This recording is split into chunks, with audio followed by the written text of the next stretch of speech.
Hello guys, मैं Gagan and welcome to my YouTube channel wrestling slammer. आज हम बात करेंगे आज हुए फ्राइडे है स्मैकडाउन के बारे में। लेकिन उससे पहले प्लीज गाइस वीडियो को लाइक और चैनल को सब्सक्राइब कर दो। शो की शुरुआत होती है कोडी रोड्स के साथ। कोडी रिंग में आकर रॉ की नेटफ्लिक्स प्रीमियर की बात करते हैं और कहते हैं कि मैं भी रॉ का पार्ट बनना चाहता था और इंजरी की वजह से मैं रॉ में इन्वॉल्व नहीं हो पाऊंगा। और कोडी रोड्स इंजरी की वजह केविन ओवेंस को बताते हैं कि साथ ही कोडी रोड्स रॉयल रंबल में होने वाले उनके मैच की भी बात करते हैं। लेकिन तभी ड्रू मैकिंटायर की एंट्री होती है। ड्रू मैकिंटायर रिंग में आकर कोडी रोड्स को गले लगाते हैं और कहते हैं कि मैं तुझ पर अटैक करने के लिए नहीं आया, बल्कि मैं तो तुझे सपोर्ट करने के लिए आया हूँ। आगे ड्रू मैकिंटायर कहते हैं कि एक टाइम पर तेरी जगह पर मैं था और जिस तरह लोग मुझे भूल गए उस तरह धीरे धीरे लोग तुझे भी भूल जाएंगे। कोडी रोड्स कहते हैं कि मैंने तुझे बुरे टाइम में WWE को संभालते हुए देखा है, पर अब मुझे तुझ पर भरोसा नहीं है। और वो ड्रू मैकिंटायर से कहते हैं कि अगर तुझे टाइटल चाहिए तो अभी मैच कर लेते हैं। लेकिन ड्रू वहाँ से जाने लगते हैं। रिंग साइड पर ड्रू मैकिंटायर कोडी रोड्स से मुड़ने के लिए कहते हैं। पीछे से कोडी रोड्स पर केविन ओवेंस अटैक कर देते हैं और हमें इनके बीच में बड़ी ब्रॉल देखने को मिलती है, जहाँ सिक्योरिटी भी आती है और इन्हें अलग करने की कोशिश करती है।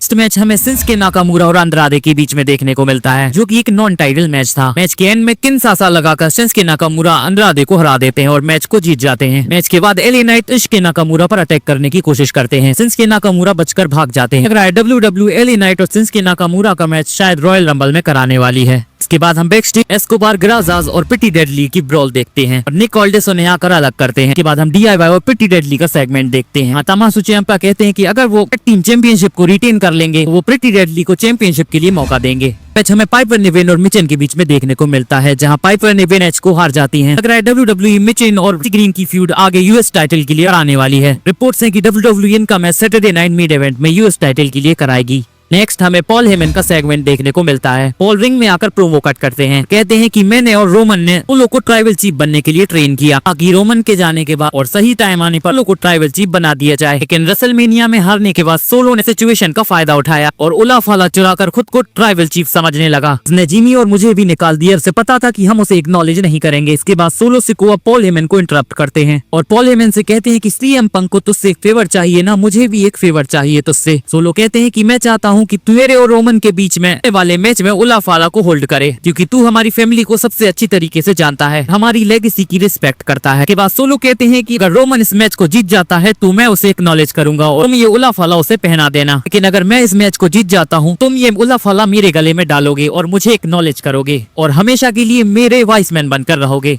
के बाद नेक्स्ट मैच हमें MCMG और DIY के बीच में देखने को मिलता है टैग टीम चैंपियनशिप के लिए। मैच में ग्राजास और प्रिटी डेडली इंटरफेयर कर देते हैं और मैच डिस्क्वालिफिकेशन में एंड हो जाता है। टाइटल DIY के पास ही रहता है। हमें बैकस्टेज कार्मेलो हुए सेमी ज़ेन से फिर से भिड़ने की कोशिश करते हैं, लेकिन इस बार वहाँ ऊसोस होते हैं, इसलिए कार्मेलो वहाँ से चले जाते हैं। इसके बाद हमें कोडी रोड्स और निक ऑल्डिस का सेगमेंट भी देखने को मिलता है, जहाँ निक ऑल्डिस कोडी रोड्स से रॉयल रंबल तक सेफ रहने के लिए कहते हैं। लेकिन कोडी रोड्स कहते हैं कि अगर मेरे सामने केविन ओवेंस या उस जैसा कोई आया तो मैं खुद को नहीं रोक पाऊंगा। नेक्स्ट मैच हमें नाओमी और नाया जैक्स के बीच देखने को मिलता है वुमेन्स चैंपियनशिप के लिए। हमें इस मैच में काफी नियर फोर्स देखने को मिले। टाइम पर मैच को कोई भी हारने के लिए तैयार नहीं था। मैच में हमें कैंडिस लेरे भी इंटरफेयर करती हुई दिखती हैं, लेकिन बियांका बलेर उन्हें रोक लेती हैं। इसके बाद नाया जैक्स अटैक कर देती हैं बियांका बलेर के ऊपर। इसी के साथ एक टॉप रोप मूव के साथ नाया जैक्स और नाओमी हमें रिंग में ढेर दिखती हैं और तभी टिफनी स्टैटन का म्यूजिक प्ले होता है। लग रहा था टिफनी स्टैटन नाया जैक्स पर कैश इन करने वाली हैं, लेकिन वो रेफरी को धक्का देकर नाओमी पर ब्रीफकेस से अटैक कर देती हैं और नाया जैक्स इसका फायदा उठा लेती हैं और नाया लेटर लगाकर नाओमी को पिन कर देती हैं। नाया जैक्स यहाँ चैंपियनशिप को तो रिटेन कर लेती हैं। बियांका बलेर को भी नाया लेटर लगाने की कोशिश करती हैं, लेकिन तभी टिफनी उन पर अटैक कर देती हैं। इसी के साथ टिफनी कैश इन कर देती हैं अपना money in the bank contract Nia Jax के ऊपर